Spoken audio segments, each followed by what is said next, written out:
Welcome back. In this part of our session, we are going to see missing value imputation.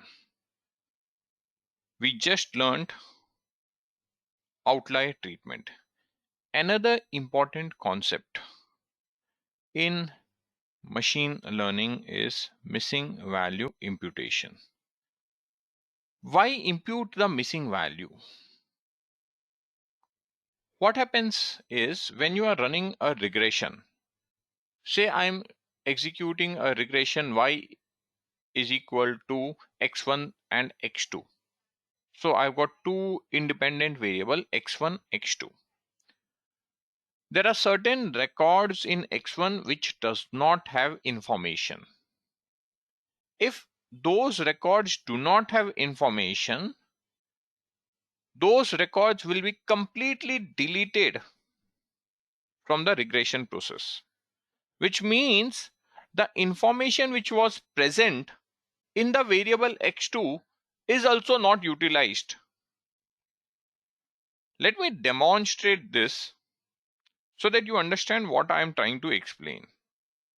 Coming back to my Jupyter notebook, here I'm trying to first get how many records are there in development data and what is the count of my occupation.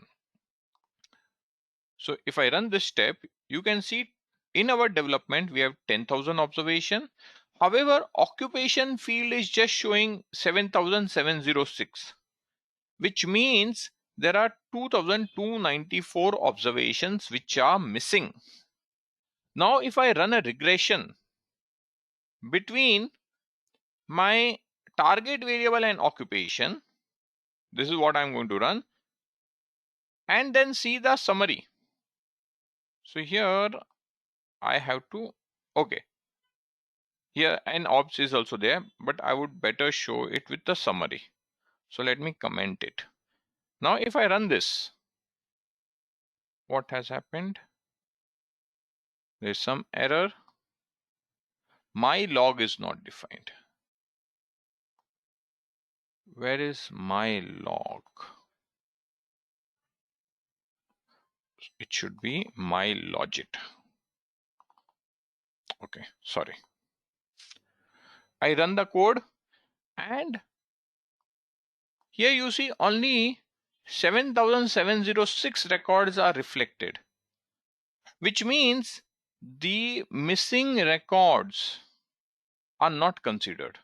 Now here, because we are running only with one variable occupation, it is okay, but in case I would have run this with multiple variables like score and other variables, say age and so forth, there is certain information which is there in score variable. There is certain information which is there in age variable. However, that information got lost for these 2294 record because occupation was missing.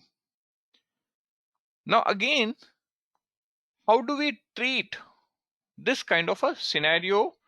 And this treatment is called as missing value imputation. I hope the broad level concept why we need to impute is very clear. In case you are running a regression, the observations having missing or null will get eliminated. There are various ways to treat missing value. Step 1, do nothing. Do nothing is very simple approach. Only thing is there is information loss which is going to happen. So in case you don't want to do nothing, but at the same time you want to retain information, in that case take a simple approach. Replace the missing, the null, by some text. The text should be self-explanatory. So put some terms like missing, not available, NA, void. Put some text. A text is not null. In that case, regression will not eliminate those records. Then there are many other ways of imputation: mean imputation, median imputation, mode imputation. One technique which is very prominently used in missing value imputation is k nearest neighbor technique. It is a non-parametric technique. I have specifically highlighted here non-parametric. Linear regression, logistic regression are parametric technique. What is parametric technique? Techniques which are impacted by the distribution of the data. Now you will ask, what is distribution? If you have forgotten the term distribution, this is a normal distribution. This is a skewed distribution. Techniques which are impacted by the distribution of the data are called as parametric technique. Now here, logistic regression is generalized form of linear regression. That's why it is a parametric technique. If you are using a parametric technique, you cannot use a parametric technique to impute. Okay. So we have to use some non-parametric approaches. Then there is regression techniques. Regression technique is parametric. Logistic regression is parametric. I cannot use regression technique, at least in logistic regression. Then there are some ways wherein you use surrogates. Surrogates are like, I've got two columns. One is gender, other is title.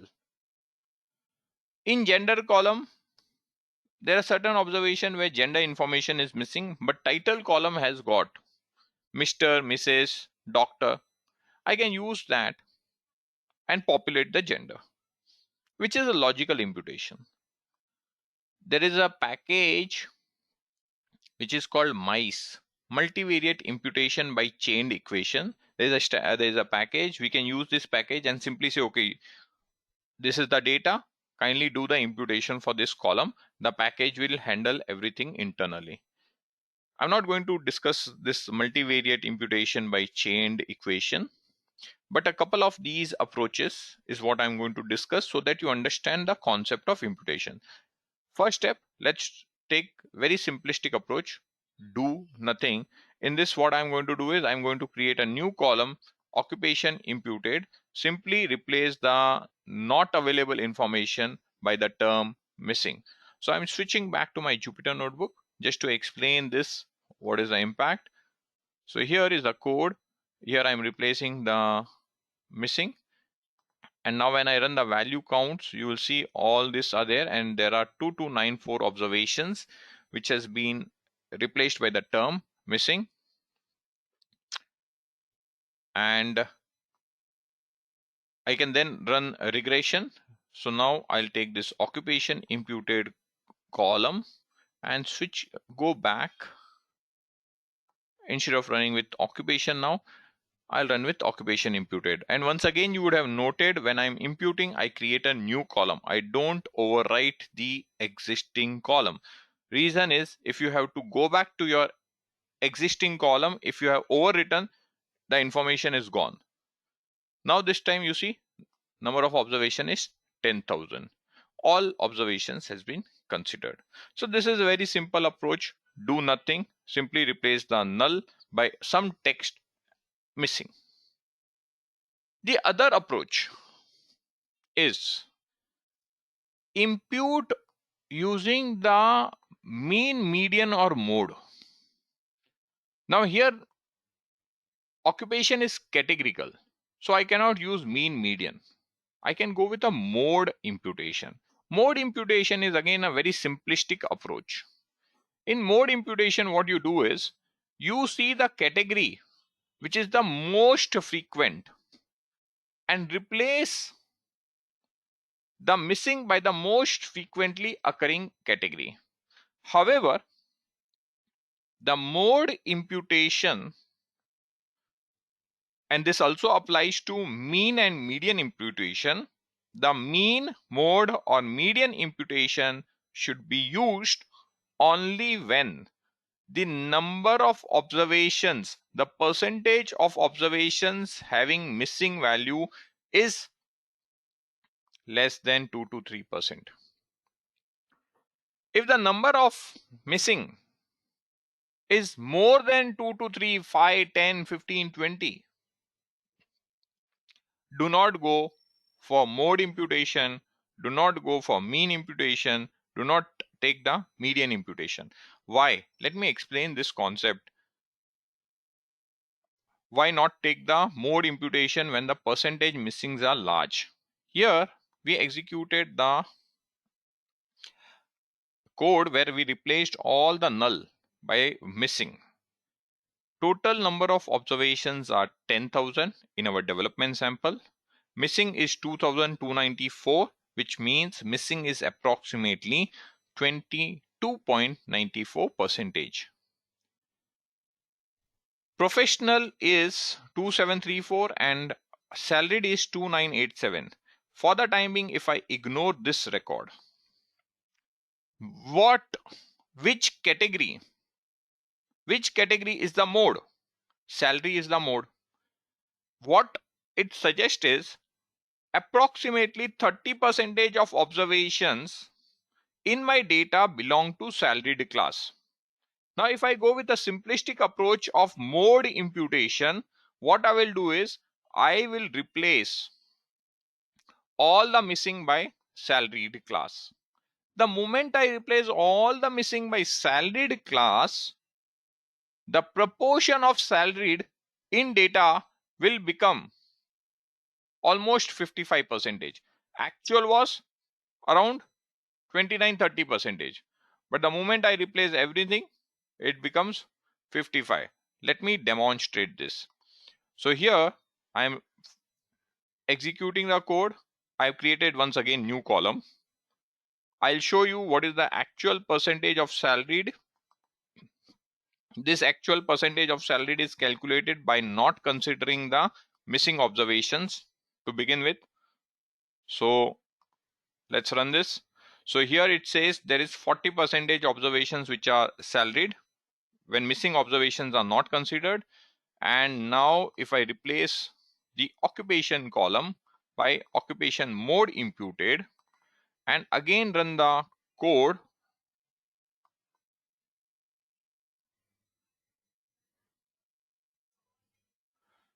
my 40% salaried has become 53.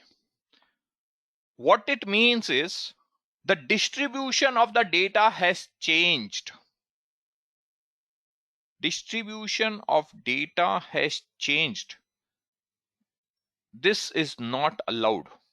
Whenever you do missing value imputation, you have to ensure distribution of data should not change drastically.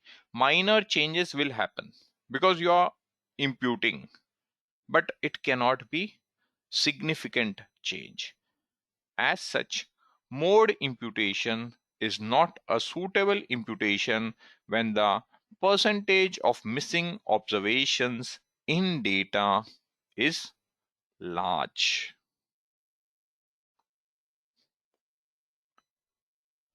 The next approach of imputation is imputation using KNN. One of the most widely used approach for imputation. So at a very high level, what is KNN? Let me try to explain that concept.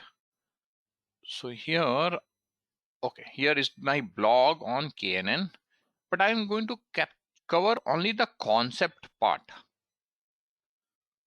In a KNN approach, KNN, it stands for K nearest neighbor. K is some number, numeric random number, which you can decide. Now, let us try to understand the concept. There are blue boxes and red triangles. You can consider this as some field.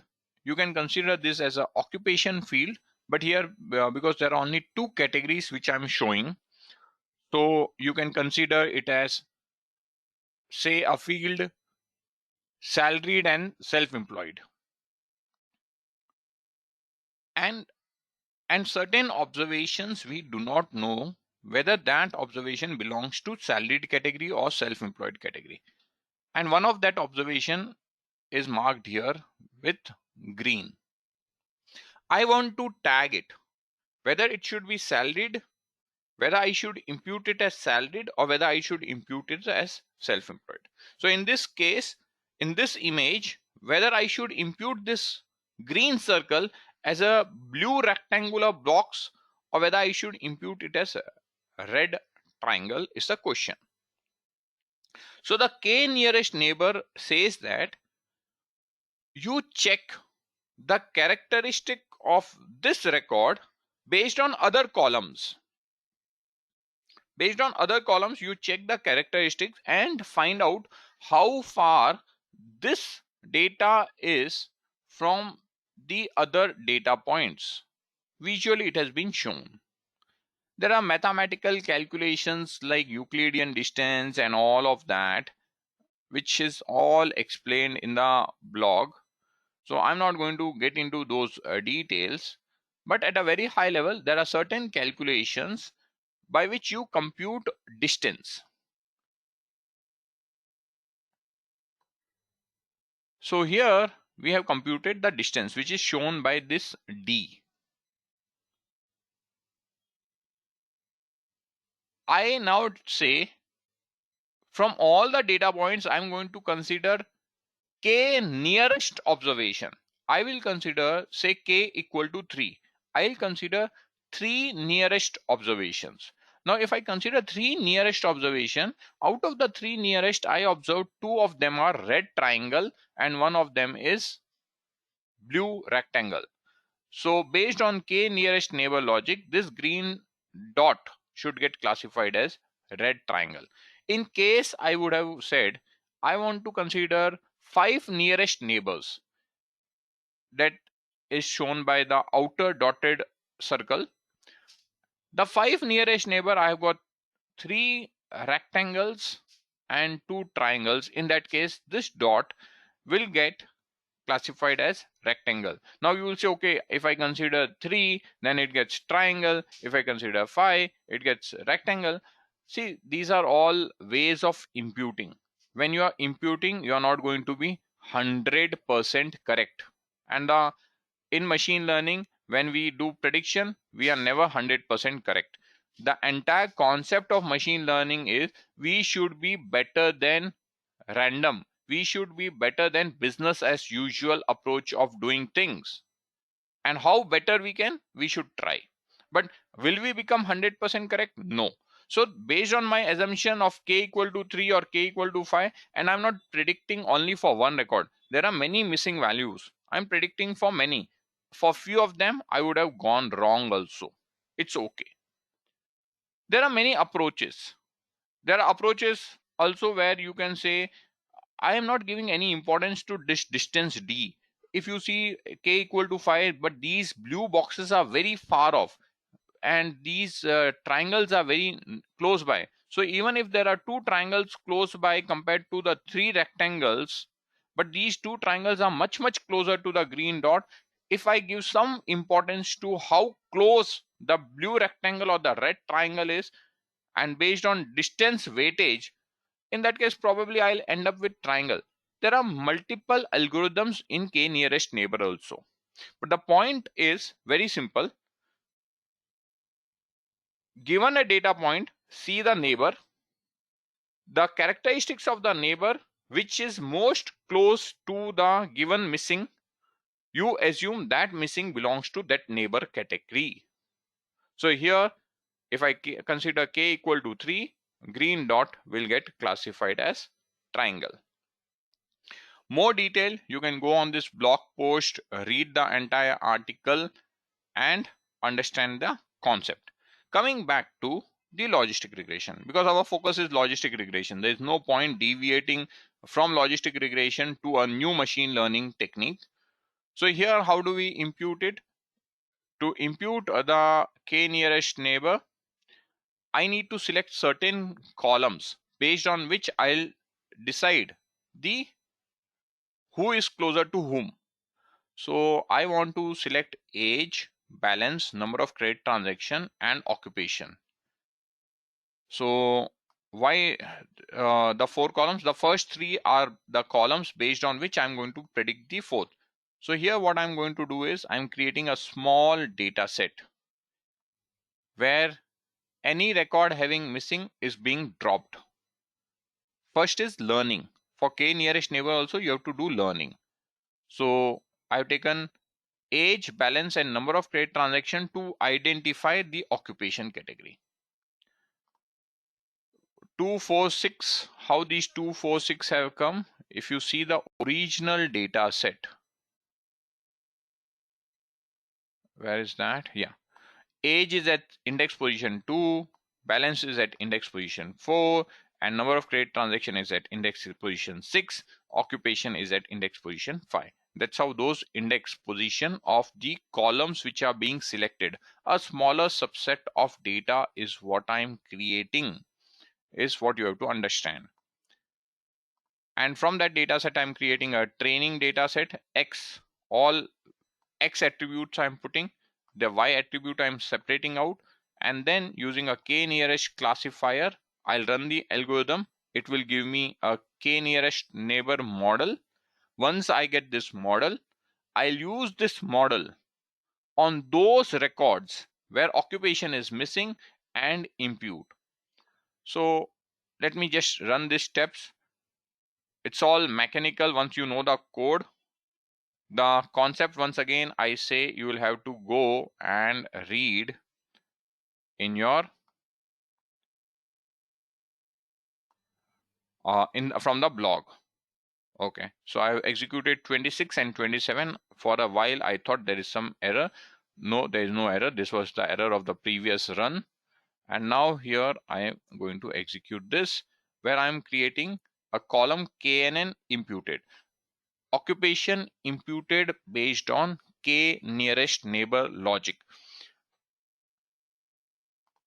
So this is executing. It may take some time. Let it take it. Okay, it has been executed. This step, why is it repeated? Dev occupation not required, probably need not be run. And then I'll see the distribution of KNN imputed column. This is the distribution. Now, what is the beauty of this distribution? Let me comment it here so that I don't get confused for later on. 40% salaried. Let's go back. In original data, what was my salaried? The without the missing observation, salary was around 39%. Now when I imputed the missing, I have salary close to 40. The proportion of salary is same, more or less same. Professional is 38%. Here it is 35. Some percentage up and down will happen, as I mentioned, but not drastic. Self-employed 21%. So here it is become 19, and SCNP is 4%. So more or less, after having applied a KNN approach of imputation, my distribution remains same. And this is what I was trying to explain. Whenever you do missing value imputation, distribution should not change significantly. So on the entire screen, this is the code for k nearest neighbor imputation.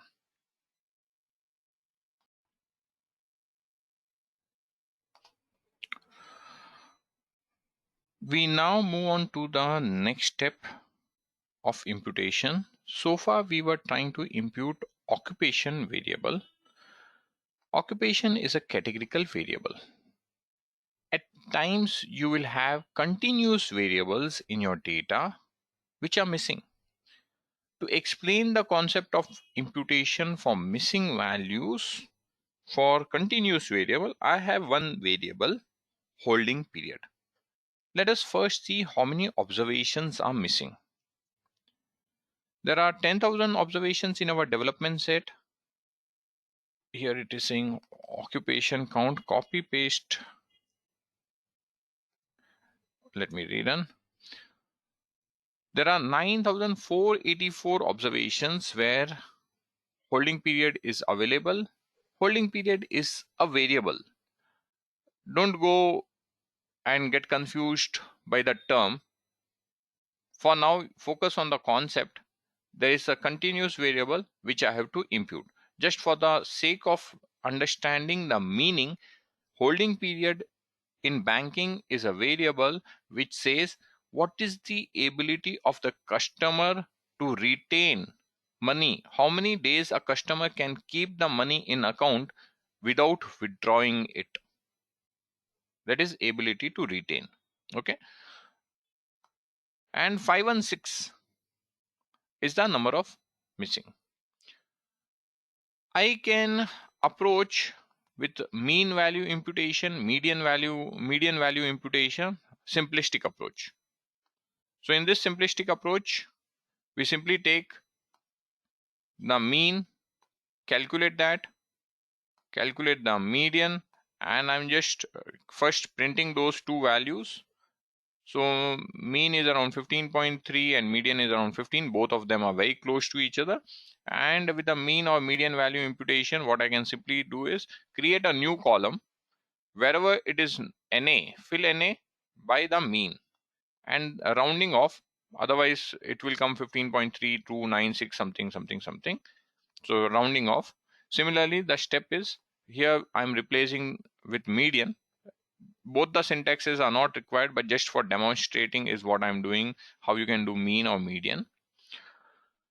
So this is one of the approach of imputing continuous variables.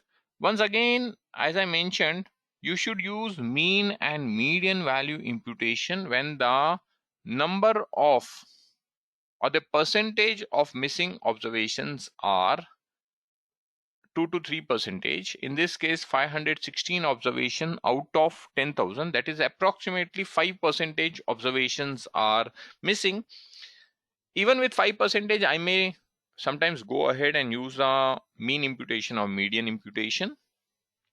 But my approach when I'm specifically building a logistic regression is to create coarse bins.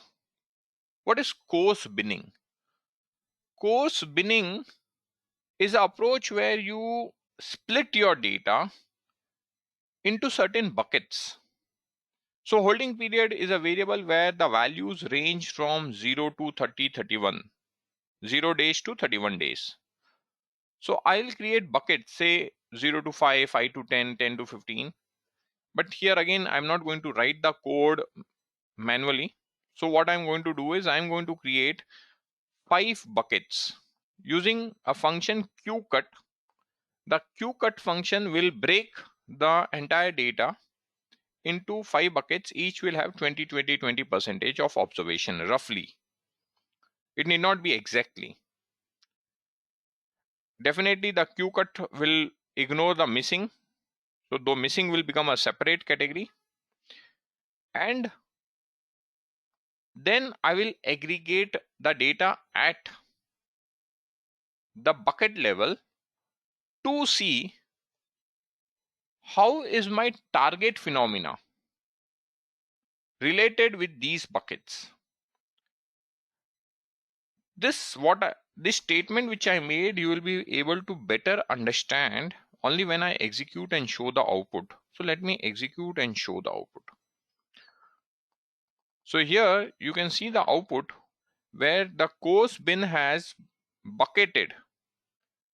It has created a bucket 0 to 6 days holding period, 7 to 12 days holding period, 13 to 18 days holding period, 19 to 25 and 26 to 31. So it has created those buckets, and in these buckets what I have to see, how is my target phenomena. Now what are we building the model for? We are building the model for response of customer to your personal loan campaign, and that response is captured in your target variable. So at the bucket level, I am trying to see what is the response rate. So here if you see, I'm summarizing the target column, and the last column is giving you response rate. All this is Python program. So don't get carried away by the code for the time being. Focus on the concept. I repeat, don't get carried away by code. Focus on the concept. The concept is simple. Continuous variable has been binned, course binned. And in the course buckets, I am seeing what is the response rate. It is 8.64, 5.26, 4.43, 2.5, and 1.82. So what it is saying is those customers whose holding period is between 0 to 6 days, they have a response potential of 8.64. Whereas those who have a holding period of 26 to 31, they have a response rate of 1.82. The missing category, which has been given the numbers minus 9999, this one, the topmost, what is the response rate? It is 3.68. One of the mistake that many people do is any information which is missing for continuous variable, they simply put 0. Missing is 0. That is not right. Missing need not always be 0 for continuous variable. Missing may be missing where we don't know actually what should be the value to be imputed. So we are taking some systematic approach. Simply don't go and put 0. What is the problem if I put 0? The moment I put 0, what I will be doing is this segment which has got the response rate of 3.68, I will merge with this segment where the response rate is only 1.82. What it means is a segment having relatively higher response rate, relatively having 2 times the response rate, is getting merged with a segment having half of it response rate. This kind of imputation is wrong. So logically, where should I impute them? Logically, I should impute it in a segment which is between 4.443 and 2.50 for our data. Somewhere here it should have been imputed. And that is the right approach. So somewhere here, which means it should get imputed in a range of 13 to 25. Or probably it should get imputed between the average. The average of 13 to 18 range is 15.5 and the average of this range is 22. So this 3.68 should get imputed between this average 15.5 and 22 because 3.68 is between these two response rates. I can use interpolation functionalities. What is interpolation? Interpolation, if you recollect from your mathematics days, from your school days, in interpolation, what happens is we have x1 and y1 is also known. We have x2 and y2 is also known. And then we have x3, but y3 is not known. Y3 is question mark. In that case, what we do is something like this: y3 minus y2 divided by, this has to come in a bracket, divided by x3 minus x2, and this is equal to y2 minus y1 divided by x2 minus x1. I can use interpolation. What will be x1 y1 in this case? In this case, I can say this is my y1, this is corresponding x1, this is my y2, and this is my x2, this is my x3. The corresponding y3 is unknown, which for the time being is shown by minus 99. I solve this equation and get the value. So this is a third approach. There are many approaches of imputing. My approach in logistic regression is to see the response rate of the missing segment and see where the response rate matches with the course bin and replace that value. Approximately, if you solve that interpolation and all of that, the value will come around 18 something. So what I'm doing is I'm replacing the missing by 18. So this is a different strategy. So here this strategy of imputation for continuous variable is also shown in our blog, which you can use that. So this is for occupation. Sorry, this one is for occupation. Let me show that one also. But there are multiple approaches. Anyways, we have done it in the code. Kindly execute this code. Here is the entire code available. If you do not have the code, then you can type it from the screen. I'll pause for a while.